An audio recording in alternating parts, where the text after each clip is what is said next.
Good morning. Welcome to this webinar today. My name is Bill Baker. I'm with Firestorm, and we're pleased to have you join us for this Crisis Coach webinar. This is part of the New Jersey MEP webinar series for 2016. We've had 12 of them this year, and we're pleased to have New Jersey MEP as our host and co-sponsor. We'd also like to have you become our friend at Firestorm. On Facebook, we're known as Firestorm Solutions. On Twitter, we're Firestorm Soul. Yes, there is a hashtag. That hashtag is Crisis Coach. Firestorm transforms crisis into value and empowers you to manage risk and crises. Firestorm expertise is crisis management, critical decision support, crisis communications, crisis public relations, and consequence management. We would like to remind you that the presentation today is not complete without the accompanying oral comments and discussion, and this work product should be reviewed in conjunction with advice from your organization's personal counsel. Do not interpret this information as legal advice or legal opinion. The webinar series is underwritten by the New Jersey MEP, and you can go to firestorm.com, watch past webinars in this series and in fact prior years, and you can register for future webinars. We have Blair Neville with us. I think Joe is out working with clients today.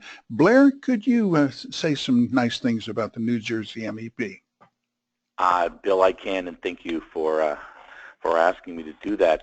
As Bill mentioned, this series of webinars are underwritten by NJMEP. And for those of you that might not know what the MEP is, it's a state-run organization actually funded out of the federal government, and its sole purpose is to help enhance manufacturing in New Jersey. And the MEP have a number of account managers like Joe Caranudo who are focused on their clients in New Jersey and helping them with their needs to improve and enhance their manufacturing environment. So things like sustainability, lean, Six Sigma training, anything from accounting help, website design, all of those tasks that clients may need, the MEP is there to help them. And a number of years ago, they focused in on business continuity and preparedness and realized this is an area where a lot of companies don't spend this time that they need. And they asked Firestorm to help them enhance that service to their clients. So again, I really appreciate all the work they've done for us. And for those of you who are familiar with the MEP, get on their website, look at their services. For those of you who are not, who may have found their way to this webinar, please, again, jump on that website, look at those services. And they've just been a great support to us and are really committed to this whole idea of planning and for preparedness and continuity. And today we have the great pleasure of having our presenter, Karen Mazzullo, who is our Chief Intelligence Officer and an EVP at Firestorm. And I've worked with Karen closely, so I'm looking forward to a great discussion and wonderful webinar. Karen? Thank you, Blair, and thank you, Bill Baker, as well. I really need to change that photograph. I chopped off all my hair and lost 20 pounds, so I think I'm gonna give us a new one there. I'd also like to say, if during this session you have any questions or comments, you can use the GoToWebinar chat feature and ask a question, and our moderator, Bill Baker, will let us know, and if Blair Neville or myself can answer those for you, we'll be happy to do so during the session, and certainly we'll follow up with you after the session as well. So I want to thank you very much for participating today and for the past 11 months, and we look forward to a wonderful 2017 with the New Jersey Manufacturer Extension Program as well. At any time, please do visit us at firestorm.com. You can download past webinars. We have some terrific thought leadership papers, past sessions, briefs. Our blog article has usually 3 to 4 unique articles on a weekly basis by members of our senior leadership team, our principals, and our expert council. So please do visit us. And again, if you have any questions, reach out. We're always there. What we're going to do today is just do a kind of a high-level year in review. And this is based really on a conversation and an interview that I did with Jim Satterfield. Prior to jumping into the material, I would just like to recognize that this is the 4-year anniversary of Newtown, and certainly would like to take a moment to remember Newtown in our thoughts.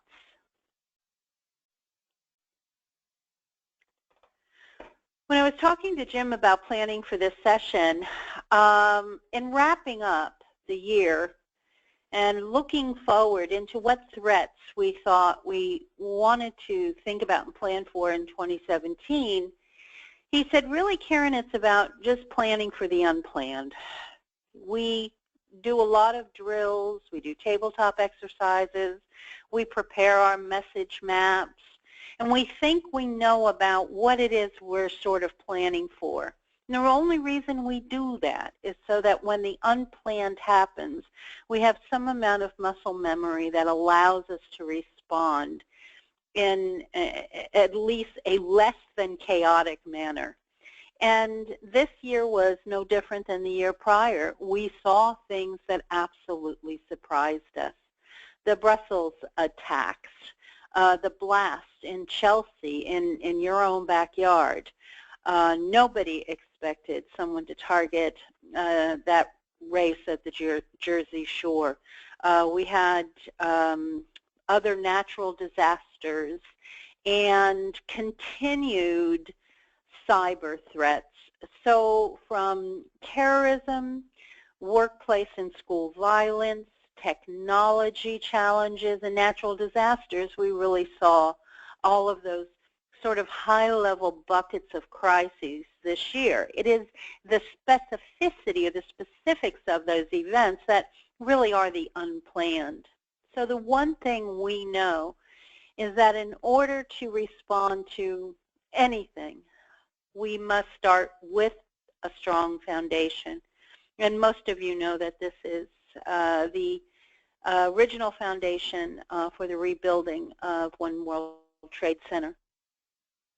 So as we look at planning for the unplanned, we think about starting with a strong foundation so that at least we can respond in a less chaotic manner.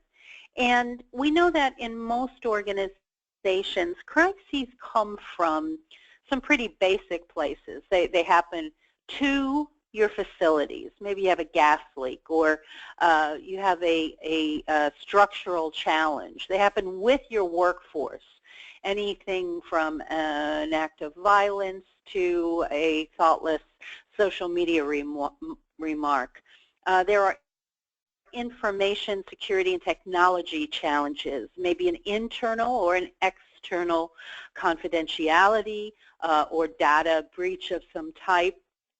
And certainly all of that is wrapped up into brand and reputation crisis events. And then we know we have external forces that are natural disaster and other types of events such as fire and flood. So in a crisis, the initial actions you're going to take and the words that are said around that really influence your organization and the impacts of its future. And it's important to remember that resiliency and preparedness are brand attributes. When you, any of the manufacturers on this call, are looking for a vendor, someone to supply whatever it is you need a supply of in order to produce your product, you look at the preparedness and ability to manage vulnerabilities as brand attributes of that supplier. So you must do the same for those who purchase from you. And regardless of whether a crisis event is planned for or not, most of the crisis decisions that follow should follow with a common approach. So if you've learned nothing else through all of our sessions this year, we just want you to take some basic notes on this, and we'll have a brief after the session that you can download from our website. We also have a blog article that will be coming out in our newsletter tomorrow that will summarize these key points for you so you can sit down and discuss them with your teams. First, you've got to have that formal crisis management program structure in place. You must have an assessment that goes with that so that you can evaluate your specific threats and the impacts to your business. So one of the threats to your business may be if there is an accident on one of the major transit lines and your employees cannot come to work. How will you be able to continue if you're running 3 shifts or 2 shifts with only 40% of your workforce? So we want to make sure that as a team you've discussed that threat and the impacts. Then create an intelligence network to be able to monitor those developing events. And the intelligence network is comprised of traditional and new media. So we'll want to look at how it's being reported in the news, but also how people are talking about it in non-traditional media, such as social media. Are your employees chattering about it? Were any of your employees injured? And has that been mentioned, or is that surfaced on Facebook? Is someone criticizing your handling of the event and the employees that can't make it to work because of the transit problem on social media? So you have to have some level of ability to be able to listen to that chatter. You also want, did you have something to say, Blair?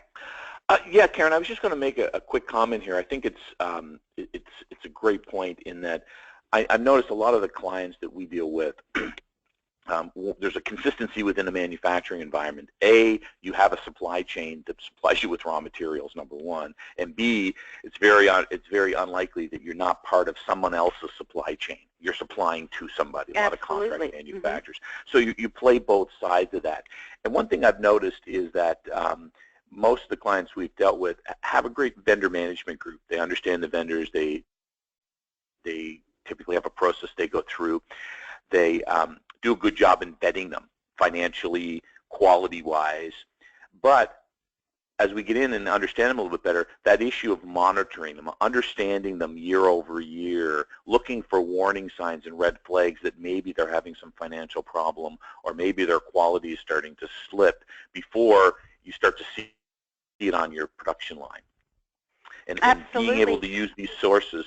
So I find that that's one thing Joe and I have talked about a lot, and we've talked to a few clients about, is what are some ways, using exactly what you're describing here, now that you have a process in place, how do you monitor and keep an eye on that process so that you catch the red flags before the product that's showing up in your warehouse is poor? Or the product you're shipping to a client is poor because the raw material you got wasn't up to spec. So it's not, because you don't want to catch it and see the issue when there's a problem. You want to catch it beforehand. Yeah, that's a great point. And I think some of those things are things that you can be surfaced through traditional or even social media. You may see lawsuits or a bankruptcy filing that you weren't aware of, but only if you have some sort of a monitoring in place that allows you to see those things. Plus, you want to look at your supplier's supplier. You know, how deep does it go? So I think that's a really good point. Thank you very much. And I think last, what we want to talk about, in addition to, you know, understanding the intelligence and making sure you have good support for your decision structure, and I like to think that's where someone like Blair or Joe really can help you, is when you're making those critical decisions, you have someone objective to be able to discuss those kinds of decisions with. You then need to make sure you've developed appropriate response strategies and your communications for at least those things you know may happen or likely events that can be leveraged. So let's say we go back to the transit accident scenario. If right now you have maybe some message maps and communications ready to go in case, 40% of your employees or 60% of your employees couldn't get to work, even if that's not exactly the nature of what happens, you've got messaging that can be leveraged and modified. And it's a lot easier to edit in a crisis than it is to create from scratch. Jim Satterfield always tells the story of if you want to live, leave. And what happened was during the attacks in New York on 911, they were sitting around a conference table after the events had happened, and Jim had given direction to his assistant. He said, go ahead and let's have HR put out a message to our employees. If you want to leave, leave. If they felt more comfortable, let's go ahead and let them do that. And the person was so frazzled. Instead, they wrote the message out to everyone that said, if you want to live, leave. So it's a sad sort of a little story, and I'm sure the person who sent that message just felt devastated. But if you have some of that messaging created in advance, you're going to make it easier on everyone, and that's what's important here. Jim and I also then discussed, well, what are the characteristics of someone who's a poor, not only a poor communicator, but who's poor at response to a significant crisis. I think there are so many examples. I think in the last few years we've seen in West Virginia in the chemical leak into the local water supply. We saw the CEO of that company just absolutely make a mess at a press conference. We saw in Canada where there was a train carrying hazardous chemicals that basically blew up and burned down a town in Canada. We saw the president of that company arrive and be completely clueless as to the anger and devastation that was felt by the community. On a smaller level, we see some recent examples that clearly exemplify exactly what Jim Satterfield was talking about. First of all, they may be overconfident. When we go into a place to do training, especially if we're doing tabletop training or press and media training, and someone says, oh, that's okay, I don't need it, I'm really comfortable in front of a camera, that's the person who probably needs it the most. Someone who does this for a living continually learns how to do it. You never want to be so overconfident that you think that you can't learn anything. They just feel like they're smarter than everyone else, and it comes off. That level of arrogance is going to really be heard and amplified by whatever media is being used. And they also believe they can handle exposures on the fly. So when someone sticks a camera in their face and says, why did your chemicals poison children in a poverty-stricken area, they think they can handle that question without even thinking about it or practice. So recently in West Virginia, we saw a sad situation where a person who is a contracted employee to a grant-funded program in a place called Clay, West Virginia, posted this message on her Facebook page. And I have a sister who lives in West Virginia, and whenever anything interesting happens in West Virginia, I get a notice about it in about 2 minutes. And so I saw this immediately, almost immediately after it was posted, and then grabbed a screenshot of it. And this person said, as you can read it, it's just, and you may have read about this in the news, it's just a really offensive sentiment. That wasn't as if this wasn't a big enough problem.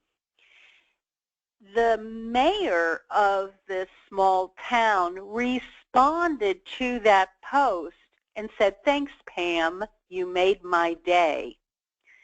Or thanks for the smile, Pam, you made my day. And that was the mayor, Beverly Whaling. So the person who originally made the post was this Clay County contractor named Pam Taylor. And Beverly Whaling was the mayor. And instead of saying to this contracted person who's receiving funds, grant funds, $1.5 million to run this program, the mayor did not say, this is a rather offensive post, you really need to take this down. Instead, she said, you made my day. So immediately thereafter, within a very short period of time, this all went viral.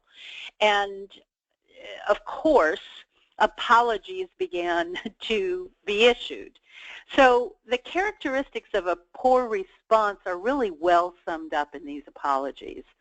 First, from the mayor, my comment was not intended to be racist at all. Well, it was. I was referring to my day being made for change in the White House. I am truly sorry for any hard feeling this may have caused. So if you are apologizing because other people were offended by what you said, then you're not apologizing at all. Those who know me, and anytime you start a sentence with those who know me, you're in trouble. Anytime you're explaining you're losing, but you're really losing if you start with, you know, people who know me would say I'm not a racist. Again, I would like to apologize for this getting out of hand. And again, what she does is she does not apologize for being a party to this incredibly racist statement. She apologizes because it got out of hand. Really, what she apologizes for is that her own immaturity became an inconvenience to her. Now, the contractor, Pam Taylor, told the local news that she was reprimanded from her job, she was then suspended, and that she was herself considering filing a lawsuit against those who allegedly slandered her.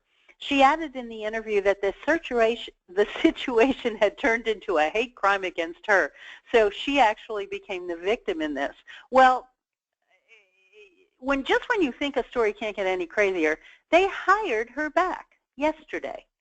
Pam Taylor, or maybe it was the day before yesterday, was hired back to her job, and it turns out it was the second or third time she had been suspended.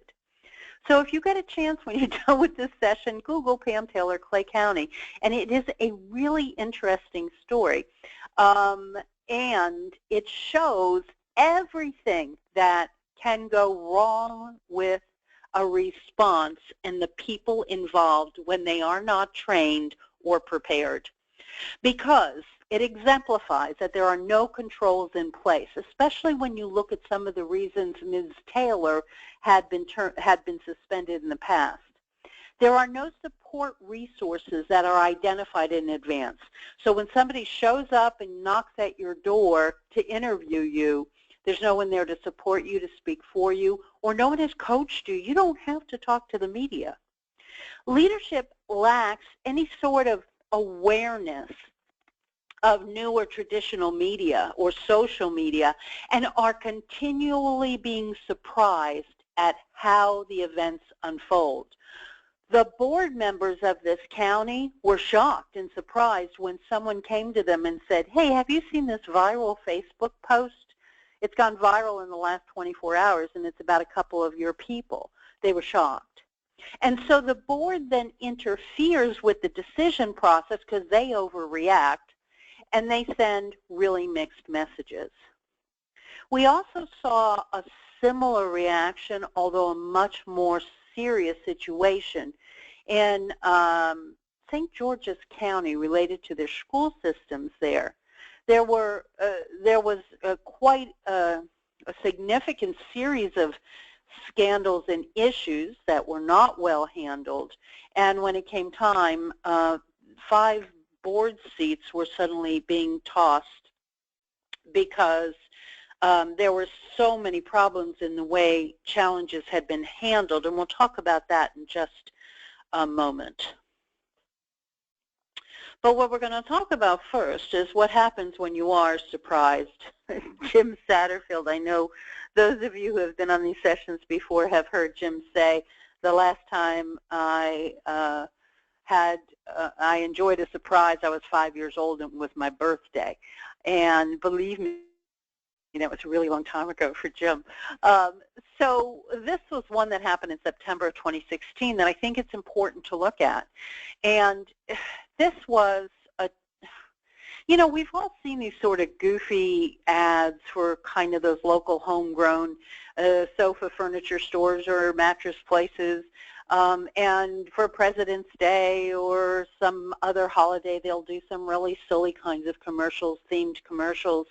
Well, somehow they thought it was in good taste to use 911 as a backdrop for a sale they were having, and it was in exceptionally poor taste. And the thing that's important here is that the response from the owner, remember, when you're explaining you're losing, right? So the owner wrote quite a long letter apologizing for this, but really what he does in this, well, let me read some excerpts of it to you, and you can decide for yourself what he really does. He says, I'm Mike Bonanno, owner of Miracle Mattress. Today I was made aware of a social media video produced by our San Antonio team highlighting a promotional sale using the upcoming 911 anniversary as the incentive. The video was posted on Facebook without my knowledge or approval from our corporate office in Houston. The first thing I think it's important that we say to ourselves is, whose fault is that? What he really does in all of this letter is throw the team who created it completely under the bus. And as they should certainly have, there should be a conversation. But the fact that he or corporate has no idea this is going on is a problem. That means there are no controls in place. There's no oversight process needed. And you can read the rest of this letter when it comes out in the brief and in our blog article. But I think it's important that you sit down and look at this and say, is this the kind of communication our company would put out in a crisis? Would I be throwing the blame on someone else because we don't have the right controls in place? And if so, what better place to start than January 2017, call Joe Cartenuto and Blair Neville and say, guys, I'm ready to figure out where our vulnerabilities are. And the first 24 hours in any crisis are crucial. And first, you have to remember that almost everything you learn in the first 24 hours is going to be wrong. So we go by something that we call the Y5, Y times 5. When the crisis unfolds, you need to balance the pressure that you're going to be getting from what we call informal coaches. Those are the people in the background, the board, your other management team members who are saying, you got to go talk to the media. We got to get out in front of this. We got to put something out on social media. And you haven't even had time to establish the facts yet, but you're being pressured. So what we want you to do is something very simple in order to balance between, am I talking too early or am I waiting too long? Remember that the initial reports and information in a crisis are going to be fluid, and most of what you learn is going to be wrong. So first, we want you to stop. Just wait. We call this crisis stop. Just stop. Wait. If you can, call us. We'll talk you through this. And as soon as you go to communicate, we want you to ask yourself, why? Why am I communicating? Who is my audience?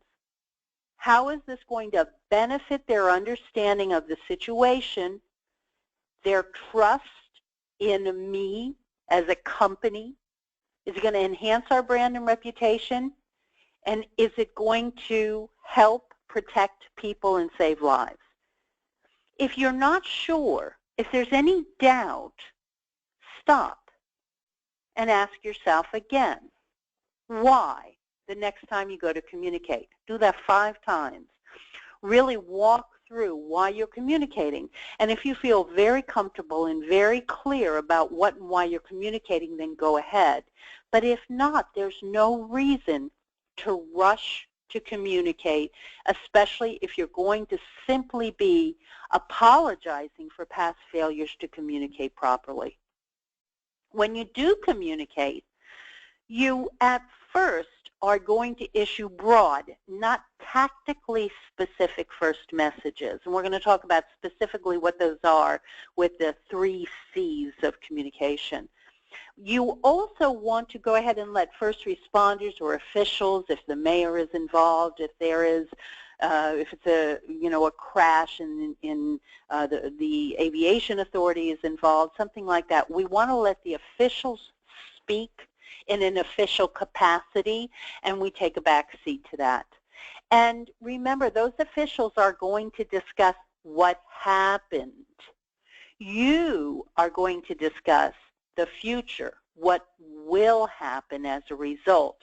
So your pressure to communicate now is slowed because you are preparing your what's next messages, not what happened messages. Oh, I wanted to move back to St. George's, Prince George's, excuse me. One of the, you see a press conference here with, and everybody looks a little nervous and stressed if you notice that. You have a board CEO, and you have other executives from the board and the Board of Education chairperson, and they are once again standing in front of microphones and reporters because yet again they have had a scandal in their system because they have not been strengthening their policies, their reporting procedures for not just sexual abuse allegations and issues, but for other issues as well. Going as far back as I think 96 and even earlier, there were several reports of inappropriate activities between teachers and students, between non-teaching employees and students, between a board member and a student, fund loss, fund mismanagement, and in this particular situation, as of late, the most recent situation, I think there are up to 37 victims of a non-teaching employee who actually made videotapes of his activities, who is under arrest, but actually before he was arrested and found out, the situation had been reported. And it was reported to a senior person who no longer works with the school system, who was going on vacation, so she didn't bother to take care of it. And these are mandated reporters. And for any of you on the phone who are parents, I don't think you'd stand for this happening in your school system. So let's get into the 3 C's of communication. If you remember these, you'll be in good stead. The first is coordination, crisis, and we'll talk about what that is. Everything's in crisis. And the last is compliance. And this is an image from Gatlinburg, Tennessee, courtesy of the Great Smoky Mountains National Park, of the firefighters moving forward to fight some of the devastating fires that Tennessee has experienced. And there's a lot to be learned from their situation in communication having to do with coordination and crisis and compliance. So read through if you can. We're going to go ahead and look at OSU as an example of that, the OSU attacks. So the 3 C's start with coordination. Coordination is always the first, and it relates to the life and safety of people. And it's primarily internal, and what we mean by internal is internal to the event. So in Tennessee, it would have been the issuance to all firefighters, to other firefighting departments outside of the state that resources were needed, and then certainly to all of the people who lived within the anticipated perimeter of the fire to evacuate. So in the case of the Ohio State University, and we use that because I don't know why there are so many of us at Firestorm who are Ohio State alumni. So we were all on the phone and we knew exactly what building they were talking about, et cetera. But they issued a Buckeye alert, and the Buckeye alert is really interesting. I don't know what you have in your workplace, But I like the Buckeye Alert system because the Buckeye Alert system also will override whatever PowerPoint is on the screen. So if we were to get a Buckeye Alert right now, it would come across in front of this PowerPoint we're looking at on my screen and automatically overrides whatever is on the screen to issue that alert. So the alert came through: active shooter on campus, run, hide, fight. Now, run, hide, fight was used because that is what they trained on. A lot of training has gone into students and staff. Please understand that is not run, hide, and fight, as many of the news organizations reported. It is a technique that was developed in Texas, and it is an accepted now strategy. So these were really good immediate internal messages. Now, the second C, so we have coordination. The second is crisis. And crisis relates to brand and reputation. It's second to coordination, and it's generally external. So that's where we're going to manage what's going on. We're going to have to manage the message now. And this was a really fast evolving situation, and lots of information was pouring out because the Ohio State campus is huge. You have 65,000 students on campus. Everybody was taking pictures from windows and tweeting and speculating. People were being escorted out by the police from parking garages. They weren't suspects. They were simply people that needed to be cleared from the area, but certainly that was suspected that they were involved. It turned out not to be an active shooting, but rather a vehicle was used as the weapon. And then after people in a crowd were hit by the vehicle, the assailant exited the vehicle with a butcher knife and began attacking people. Well, you're not going to get all that kind of information in the first 2 minutes of a crisis. And so the appropriate messaging was sent out in the first C. In the second C, the president now wanted to move forward with a message of strength. And there was an important football game coming up, and so the hashtag Buckeye Strong was created and was spread through social media. And everyone was encouraged to do this scarlet and gray image with Buckeye Strong, and they did. And that started to become a really strong message, and it was a smart thing to do. Last, the third C is compliance. Compliance should be delayed until all facts are known. Now, when I showed this image to Jim Satterfield said, this is fine. The only thing he said we would have wished is that our client, the university, if they were our client, were not in the room. Leave this conversation to the people like the mayor, our senator, our governor, the hospital officials who were treating the wounded. Let that be all about the actual facts and compliant issues on the situation. And our messaging would come later. And our messaging would be this. For any situation that happens on your grounds, in your company, a variation of this is going to be very effective if you stick to these three key messages.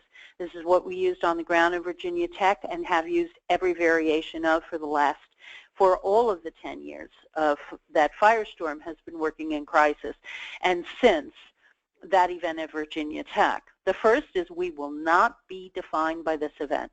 Whatever this event is not going to define us, because people will try to make a tragic event define you or your company. As I mentioned, today was the anniversary of Newtown.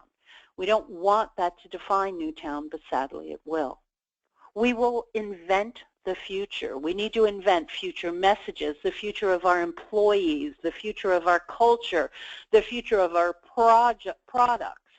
And we will embrace whatever the group is. It may be your community, your vendors, your families of employees, your employees. Whatever that group will be, we use families as a placeholder there. So we will not be defined by this event. We will invent the future, and we will embrace the families. And the reason we do this is because we want you to directly communicate to your stakeholders. We don't want you to think that you can use the media to your advantage in any way to communicate your message, because that message can be changed very subtly. This is two different versions of the Wall Street Journal. You can see the stars in the right-hand corner showing the early and late editions. We have the exact same photograph that is significantly changed by the headline. Now, this wasn't purposeful, and there was some fake news wandering around social media saying that these were two different headlines issued to two different regions of the country in order to change voter habit.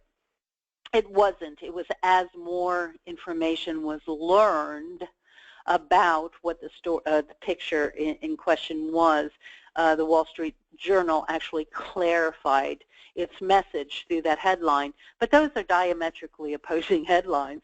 So in the early part of the day, we saw Trump softening his tone. In the later part of the day, he was talking tough. So you can't manipulate the media. The media can certainly manipulate you and your message. I also want to show you how something that you think you're manipulating can suddenly backfire, and that's the consequence management of thinking you do control the media and the message.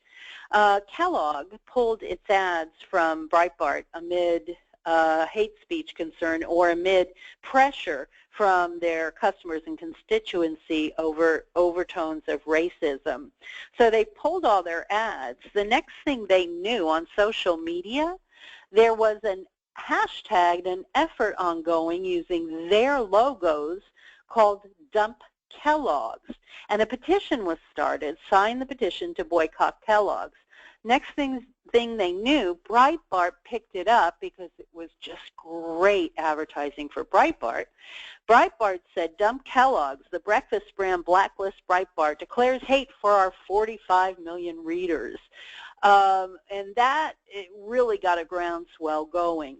So don't ever be so cocky as to think you know it all and that you can control the media.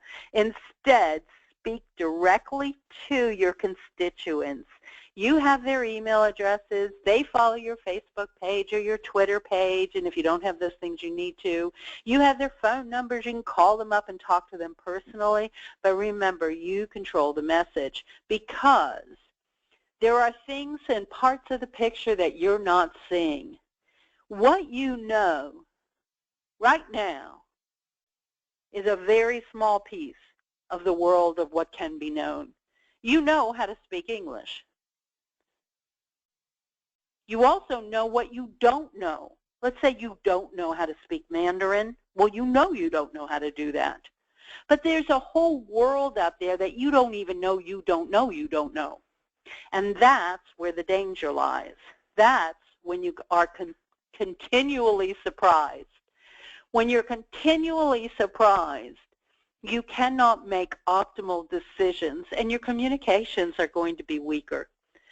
You must continuously focus on reducing your intelligence gaps, that whole what you know you don't know part, so that you can at least give some effort to predicting emerging threats. Again, if you at least have some things prepared in advance, when that whole world of what you didn't even know you didn't know happens, you'll have some better ability to respond. Confirming facts, controlling messages, and identifying the consequences while monitoring through a variety of intelligence sources will place your organization in the best possible position to respond in a crisis. Now, we know you're going to experience 5 common failures in your business. One of these every year is going to happen. You're going to have a problem with your supply chain. There's going to be an issue somewhere with employees, either at work or at home, where they just weren't quite trained to respond. You didn't monitor and identify all threats and risks. You didn't exercise or update your plans. and you don't have pre-prepared messaging and a communications plan in place. This is where the failure is going to happen. So we're telling you right now so you can go ahead and address it and take care of it.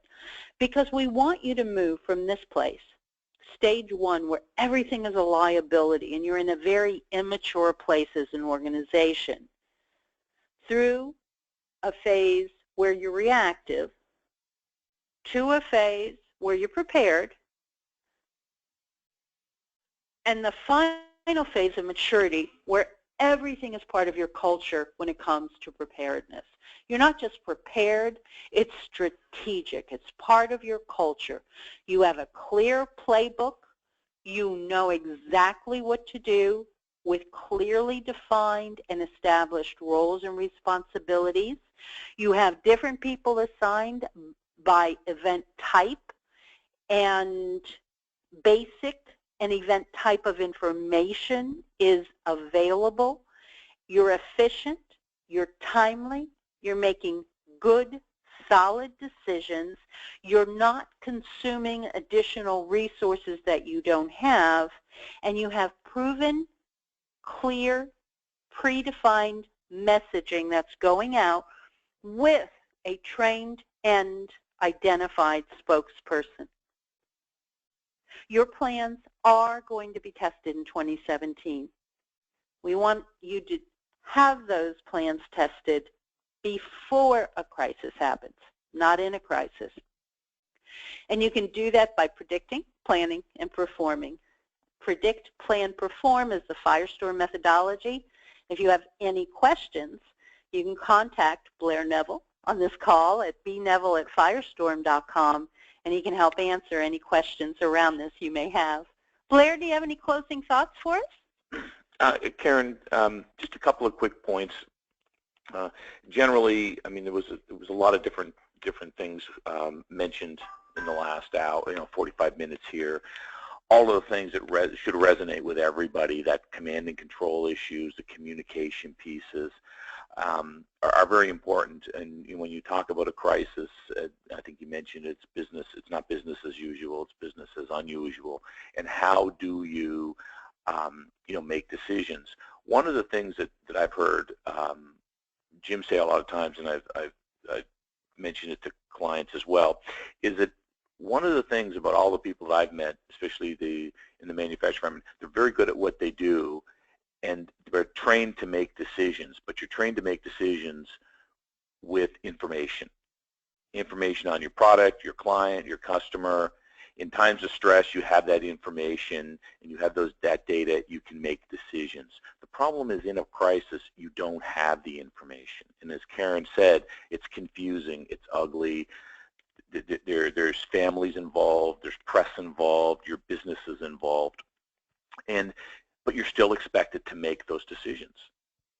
So having some tools, having some guidance, having some plans in place to help you through that process is vitally important. And probably the second last slide that Karen showed, or third last slide, those 5 common failures, things that we've seen when companies come back afterwards and say, what could we have done differently? We look at it and say, these are the things that you didn't do, or these are the things that you weren't monitoring, or these are the areas that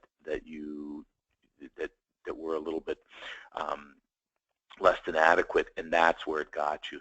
So thinking back all those times, having a plan in place, understanding what those vulnerabilities are, and having an awareness of them is a good first step. And if you look back over the year, you see the things in the news that have happened, and you start to see, wow, if they had a trained person, or if they had a plan, or if they had the right spokesperson, or if they had the right language, or they had been monitoring that supplier or that vendor, if they had had the proper controls around their IT, they wouldn't have had the breach.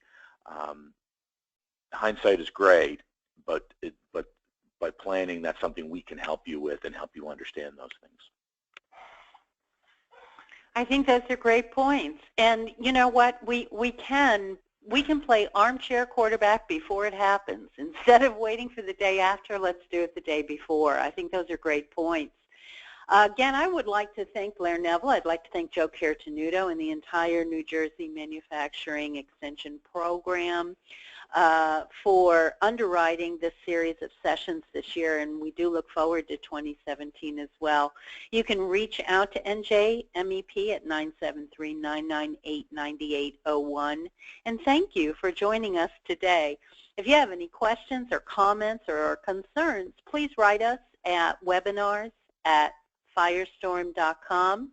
Visit our website at firestorm.com and reach out at any time. We're always here, and we'll be happy to respond as quickly as possible.